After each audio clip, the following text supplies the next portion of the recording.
they borrow to pay their health workers. So this is a situation where, to understand the governors correctly, the shoe is pinching for everyone. So what do you expect in such a situation? But nitakuja hapo. Dr. Bethwell, where are you employed? Thank you, Olive. On this panel, I represent pharmacists, and I'm also a face of the unemployed doctors. So currently, I'm not attached anywhere. You're not attached anywhere. Yes. How has that come about? After how many years of training? After, I'll say 6 years of training, 7 actually, because I did my undergrad for 6 years, and then there's 1 year mandatory internship. So those are 7 years. And I graduated in 2019. So I've been out doing 1 or 2 things, which are not necessarily related to my training. So that came about, of course, after health was devolved and the functions were devolved as well. So it meant then that after the 1 year mandatory internship, which was being conducted or being supervised by the national government, then it meant healthcare workers, especially the doctors, that is the pharmacists, medical officers and dentists, were to seek employment from the county government. And it hasn't been an easy path because it comes with its own set of bureaucracies. Looking at pharmacies specifically, there are counties that have gone 2-3 years without advertising any position for pharmacists. And yet we understand that, the importance of this set of professionals in the healthcare system. We've been trained to ensure that the medicines that you use, the medicine that the public use, are safe, efficacious, and that they are of good quality. But what happens if we have understaffing in that particular area? It means the few professionals that have been employed, they'll experience burnout. And number 2, they are converted to be conveyor belts of dishing out medicines instead of offering pharmaceutical care. So you end up having medication injuries, the public having medication injuries, which of course is the 4th leading cause of death worldwide. So it's not only the issue of unemployment, but it cuts across to the safety of the public, the well-being of the public. And it's unfortunate that the government looks at healthcare as an expenditure as opposed to investment. If I contrast that with education, the government looks at education as an investment, and that's why perhaps they put a budget of around 550 billion for TSC. But when it comes to healthcare, it's 4% of the annual budget. That's around 120 billion. We're looking at the unemployed doctors. We're around 4,000 of us. If we calculate how much the government will spend annually for an entry-level job for a doctor, which is the job group M, is around 12 billion annually. So we sit back and ask ourselves this question. So is it lack of political goodwill, or is it designed that the public healthcare system fails? Because it doesn't add up if 30 billion can be assigned for a dam project, and yet we need people healthy, we need the public to be healthy. You're not employing doctors, and yet you're assigning money for projects. And maybe picking up from what Dr. Miskela shared, about civil servants and the pain of delay salaries. I may not have the experience to talk about it, but of course there are those people who have gone for the internship, the 12-month mandatory internship, and their salaries have been delayed by almost 3 months. So I'm wondering, how are they surviving? You're just out of school. You don't have any savings that can act as buffer. You're expected to be at your station at least 40 hours a week. Others do more than 40 hours because the facilities are understaffed and they're depending on interns to fill that gap. So how are they managing it? Because there are bills to be paid. How are they managing it? You are locked up in a facility Monday to Saturday, or 7 days in some situations, and yet you're expected to pay your bill at the end of the month. And of course, now that explains why most of the young, we have cases of young doctors committing suicide. It's because of frustrations that come as a result of that, which is quite unfortunate. That is the situation that we are facing. How long have you been tarmacking? I'll say, of course, after my training, I got my license in 2021, May 2021. And of course, after that, tried a few businesses here and there. Things didn't work out because of COVID was there was strain in the economy. And so I hung my lab coat April last year. So I hung my lab coat April last year and began freelancing, that is doing writing and digital marketing.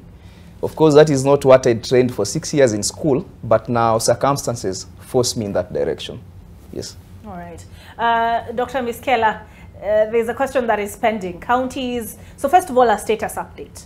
How many counties still have not paid the healthcare workers? And number two, counties say they haven't received money since December, so the shoe is pinching for everybody.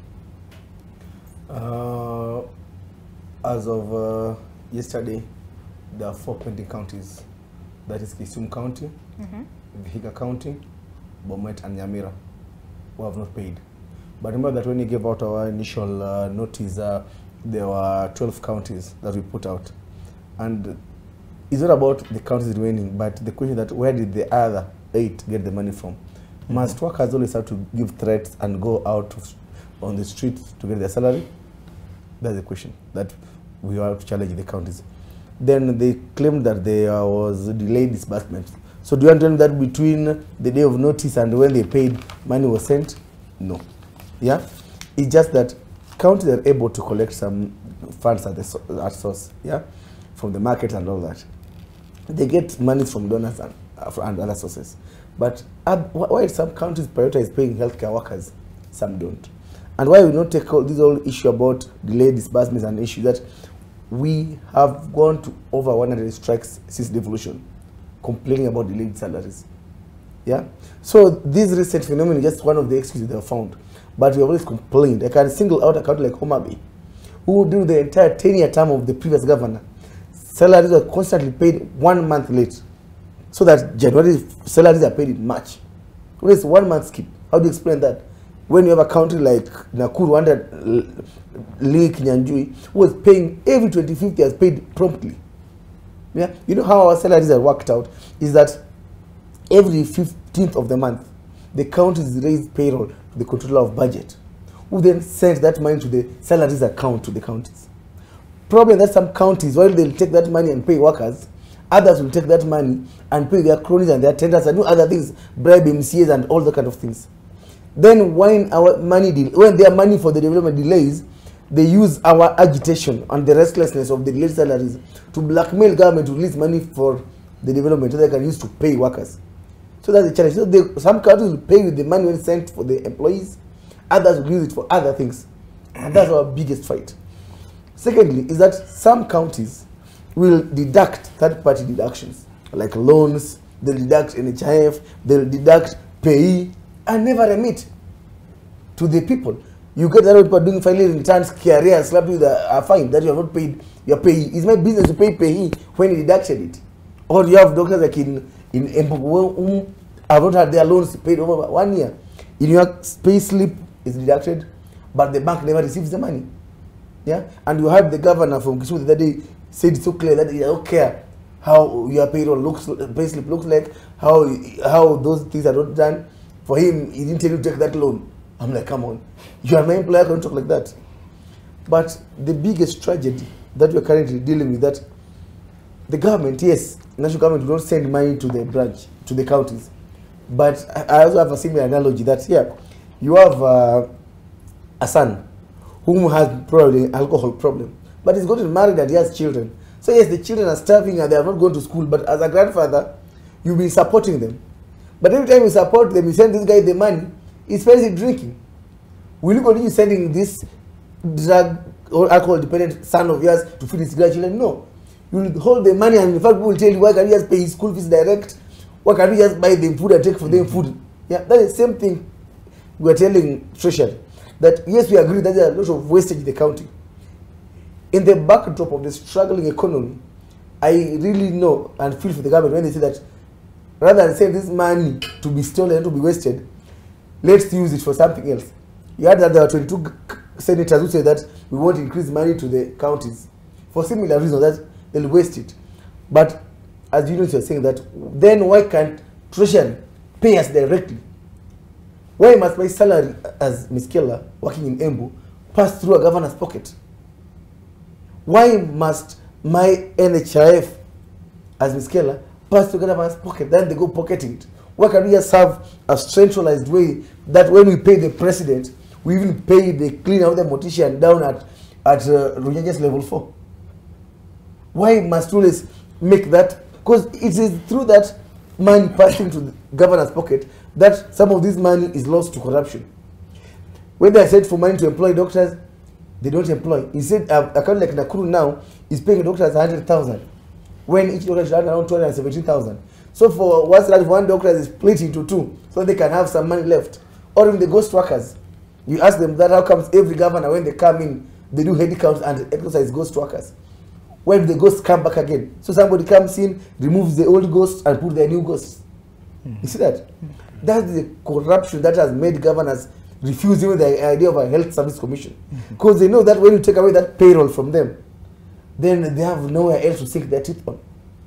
Yeah, and if Kenyans want to fix the whole mess, I tell you that even today, if President Ruto sent all the arrears to the counties still won't pay on time, because there's some chickeniness that goes on, that when the salary money comes in, some put it to some high interest yielding account first before they pay it back.